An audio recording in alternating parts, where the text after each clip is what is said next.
When did you stop playing for yourself, not winning, not surviving, not performing, but truly playing with intention, with awareness, as if you understood the weight of every move? Think back. There was a time maybe when you were a boy, when life still felt like a game, not one of manipulation or exhaustion, but of imagination. You built castles out of pillows, you guarded your favorite toy like a treasure, and every step you took meant something, even if only in your world. Then slowly something shifted, the world got louder. Expectations crept in. Validation became your currency. You started playing on someone else's board. School taught you to chase grades, not meaning. Society taught you to chase status, not selfhood. And somewhere between trying to be a good man, a strong man, or a successful man, you forgot to ask the most important question: who am I actually protecting? You see, most people think life is about moving forward, but that's not mastery. That's motion. You can run for years and still be lost. You can conquer mountains and still have no idea who stands at the summit. This video is not here to motivate you. It's here to confront you, to remind you that you're not just a piece on the board, you're the king. And if the king falls, even if every other piece remains, the game ends. So sit down, because from this moment forward, we stop moving blindly and we begin to play with purpose. You're already playing. That's the brutal truth. Whether you know it or not, you've been making moves. Every day, every hour, every thought, every reaction, every decision you call, just getting through it, it's a move. But here's what no one told you. Life is a board you're standing on, and every inch you take without clarity is a sacrifice. The pieces move, the board shifts, and you're in it, not above it. Not watching, not waiting. You're embedded in the game. But do you even know what you're playing for? Most men don't. They think they're living, working, achieving, but they're simply reacting. Reacting to pressure, to noise, to fear. They scroll, they chase, they strive, thinking the game is about keeping up, staying visible, staying ahead. But if you don't know the rules, the board owns you. And worse, if you don't know who you are on the board, you don't even know when you're being sacrificed. So ask yourself, who are you right now? The king or the pawn, the player or the piece? Most days, you're likely all of them scattered, pulled in every direction, hoping one more achievement will bring the certainty you've been missing. But no victory matters if it was earned by instinct instead of intention. There's a difference between moving forward and moving with purpose. One is survival, the other is sovereignty. But how do you know you're trapped in the wrong game? It's when your moves are driven by fear, fear of missing out, fear of being left behind, fear of being unseen. You don't plan, you react. You don't protect your king, you chase someone else's queen. It's time to step back. Not to quit, but to see. Because the real game didn't begin when you started moving. It begins the moment you realize you've been moving without knowing why. That's the first awakening. And no king ever becomes sovereign without it. Somewhere along the way, you stopped seeing yourself clearly. You started trying to be everything: the pawn that works tirelessly, the knight who rescues everyone, the queen who dominates with speed and flair. You tried to impress, to entertain, to succeed. But you forgot the most important role on the board: the king, the one piece that doesn't need to prove anything to be vital. Because here's what they never taught you. The king doesn't win by moving fast. He wins by knowing who he is. You, on the other hand, have spent years trying to become valuable by appearing useful, by being liked, by never showing weakness. You've built an image, not a center. And now you wonder why you're exhausted, scattered, unsure. It's because you're busy performing instead of protecting. Let me ask you something. When did your life become about being seen instead of being centered? The king doesn't chase attention. He doesn't rush into battle. His presence is the axis around which the game turns. But only if he knows himself. Only if he remembers. Without me, this board means nothing. That's not arrogance, it's clarity, it's responsibility. But today you wake up as if you owe the world an explanation for your existence. You try to prove your worth in every conversation, every task, every post. And with every attempt to look powerful, you leak your actual power, because the man who knows his worth doesn't need to explain it. He lives it. This isn't about ego, it's about essence. If you don't know what you're meant to protect, you'll defend everything and lose everything. You are not the entertainer. You are not the accessory. You are the king. So stop measuring your worth by how fast you move or how much noise you make. Start asking yourself what's truly worth defending, because that's where your real value lives. And kings. Real kings don't shout. They know. Let's tell the truth. You've been moving for years, achieving, hustling, climbing invisible ladders built by someone else's blueprint. But the real question isn't, how far have you gone? It's, why were you going in the first place? Because not all movement is progress, and most of what we call success is just well-decorated noise. You wake up, chase the to-do list, answer the emails, hit the gym, smile for the camera, tell yourself you're doing what needs to be done. But inside, something is hollow. You're not building, you're buffering. You're not playing the game, you're keeping up appearances. We live in a world that applauds noise. The louder you are, the more present you seem. The more visible, the more valuable. But kings don't scream. They don't run. They don't post their every move for validation. Real strategy begins in silence, in knowing when not to move, in understanding that stillness is not stagnation, it's strength. And yet that scares you, because stillness forces you to feel, to think, to ask questions you've buried under busy schedules and endless ambition. Questions like, is this really my path, or what am I sacrificing for this next badge of honor? You see, noise is seductive. It gives the illusion of direction, but if you don't know what you're protecting, if you don't know who you are, all the noise in the world won't fill the silence inside you. And here's the paradox: the more distracted you are, the more vulnerable you become. Because when your mind is cluttered, your vision blurs. When your heart is overextended, your values erode. You end up fighting battles that aren't yours, chasing goals that don't fulfill you, defending titles that don't even belong to your soul. So pause, breathe, ask yourself this: is the motion I'm in leading to meaning, or am I just trying to outrun the emptiness? If your moves come from fear, it's not progress, it's panic. If your achievements leave you restless, it's not growth, it's noise. And if you need the world to confirm your worth, you've already forgotten your role. So return to silence. That's where your next true move will come from. You build walls around your schedule, your bank account, your image. You defend your job title, your social media presence, your public persona. But what about your soul? What about the one thing no one else can see? The inner kingdom that holds your sanity, your peace, your purpose. You've been told to protect your assets, your reputation, your brand. But no one told you that the most essential thing to guard is your center. That's where your values live. That's where your clarity sleeps. And yet day after day, you trade it away for approval, for comfort, for applause. You defend everything except the one thing that gives your life meaning, your inner self. Look at your life honestly. You rush to answer every call, to meet every deadline, to show up for every obligation. But when was the last time you showed up for yourself? Not for your image, not for your performance, for your soul. You think burnout comes from doing too much, but sometimes it comes from caring about the wrong things for too long. You've poured yourself into roles that don't reflect your truth, relationships that drain your strength, and goals that don't serve your deeper purpose. And now your foundation is cracked. You're still standing, but just barely. Here's the truth no one says out loud. What's inside of you matters more than what you display to the world. You can look composed while quietly collapsing. You can wear success like armor and still feel empty behind the shield. The world won't notice until it's too late, until you've lost your joy, your spirit, your sense of who you are beneath the hustle. You've been so busy guarding your throne that you forgot to guard your peace. But peace isn't a luxury. It's your responsibility. You don't need to protect everything. You just need to protect what's essential: your mental health, your emotional stability, your purpose, your boundaries. That is your kingdom, and if that falls, nothing else matters. The board can be full, the room can be clapping, but if you've abandoned yourself, it's already checkmate. So ask yourself right now, what have I been neglecting that I should be defending with everything I have?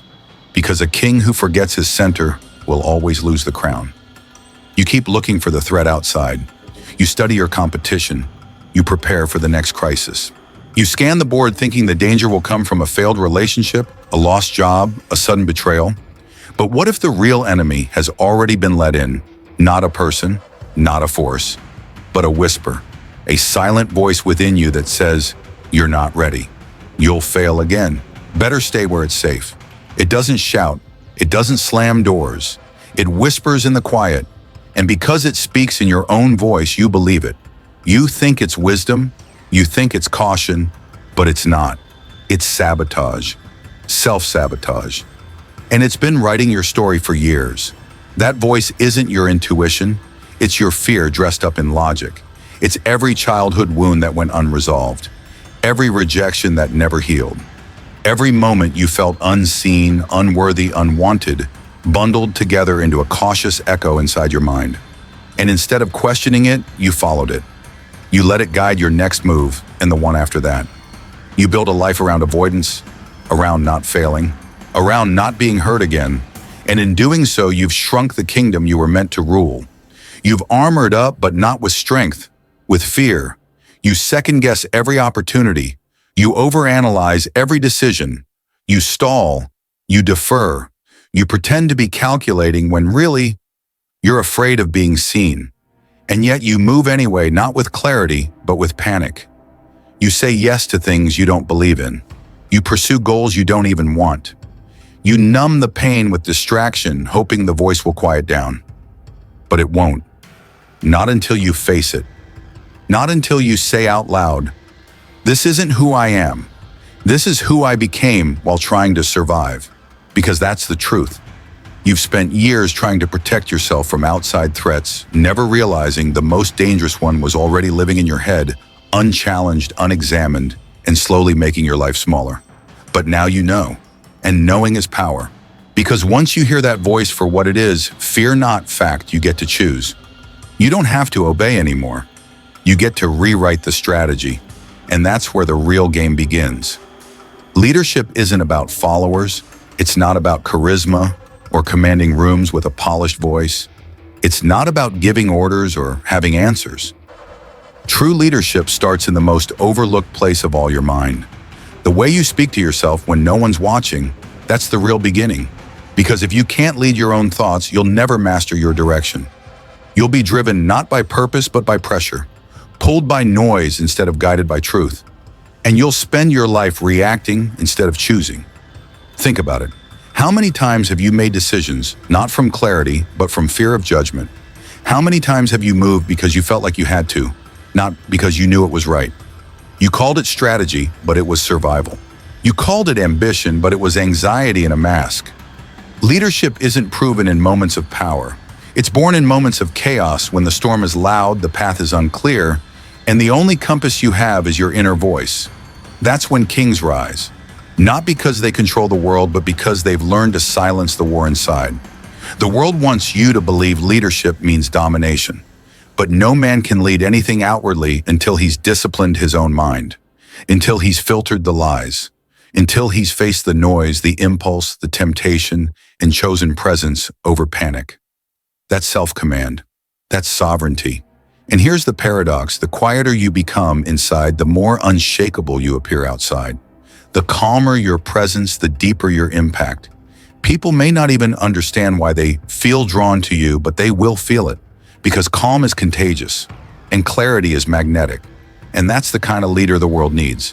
Not another man chasing applause, but a man who's mastered himself. The man who doesn't just move the board, he moves with intention, not to impress, not to win, but to stay in alignment with what truly matters even when no one sees it. Especially then, because true leadership isn't about the spotlight. You've been sold a version of power that's loud, visible, and external. The car, the title, the attention, the applause. You've been told that power is something you earn once the world approves of you. But that's a lie, a clever, well-packaged illusion. Because true power isn't something you show, it's something you carry. It lives beneath the surface, not in how many followers you have, but in how well you can sit in silence without falling apart. Not in how many people answer to you, but in how well you answer to your own conscience. Not in how strong you appear, but in how stable you remain when no one else is. Most men chase performative power their whole lives. They build resumes, not roots. They become loud, not clear. They collect people, but lose themselves. And when the applause fades, so does their sense of identity. But a man of real power, he doesn't need to dominate. He doesn't seek to convince. He doesn't broadcast his strength because his strength is the kind that doesn't need confirmation. He's powerful not because he controls others, but because he refuses to be controlled by fear, by emotion, by temptation, by ego. He knows where he stands, and that clarity is his armor. You can feel it when he walks into a room. Not because he demands attention, but because he's the only one not begging for it. He doesn't flinch when ignored. He doesn't panic when doubted. Because his worth is not up for negotiation. It's rooted, it's owned. And that kind of power, it cannot be bought. It cannot be faked. It cannot be granted by the world because it was never dependent on the world to begin with. It was built in quiet places, in hard choices, in the decision to stay aligned when no one clapped. This is your reminder. You don't need to look powerful. You just need to be it. And when you are, the board changes, not because you forced it, but because your presence reshapes the game without a single word. Clarity. That quiet, unshakable knowing. It doesn't trend. It doesn't shout. It doesn't beg to be noticed. But in a world addicted to confusion, consumption, and control, clarity is the most dangerous thing you can possess. Because when a man knows who he is, he becomes unpredictable. You can't sell him false dreams. You can't scare him with rejection. You can't bait him with validation. Why? Because he's already chosen what he values. And when a man has chosen, truly chosen, the world loses its grip on him. Most people are not living, they're reacting. Reacting to scarcity, reacting to shame, reacting to the need to be accepted, admired, applauded. And when someone lives that way, they're easy to control. All you have to do is touch the right button, deny their ego, flatter their wounds, or offer them what they already doubt they deserve. And that's how empires and men fall. But not the man with clarity. He's not easily swayed. Not because he's stubborn, but because he's rooted. He's done the inner work. He's walked through his own darkness. He's questioned the noise. He's rejected the masks. And now he sees. He sees the games. He sees the manipulation in the smile, the pressure behind the compliment, the emptiness behind the applause. And because he sees it, it doesn't control him. Clarity strips the world of its false power. It makes you immune to flattery and resistant to guilt. It makes you dangerous not because you're violent, but because you cannot be used. That's why this world prefers obedient men over lucid ones. The obedient follow, they comply. They trade authenticity for comfort. But the lucid, they pause. They question. They choose. And that's terrifying to anyone who benefits from your confusion. So if you want to reclaim your power, stop trying to be impressive. Be clear about what you want, about what you won't tolerate, about what you're willing to lose, and especially about what you'll never ever sell. Because clarity doesn't make you arrogant, it makes you solid. And in a world that thrives on distraction, a man who can't be moved becomes the most powerful force on the board. There are only two kinds of players on the board, the ones who react and the ones who decide. And the difference between the two is everything. Because when you react, you're not playing, you're being played. Your moves aren't your own. They belong to circumstance, emotion, impulse, and expectation. You're like a piece someone else is moving a pawn that dances every time the board shakes. But when you decide, you reclaim authorship. You don't wait for clarity, you create it. You act not because you're pressured, but because you've chosen to live aligned with something deeper than fear, your principle. Look closely at your life. How much of it was chosen, truly chosen by you?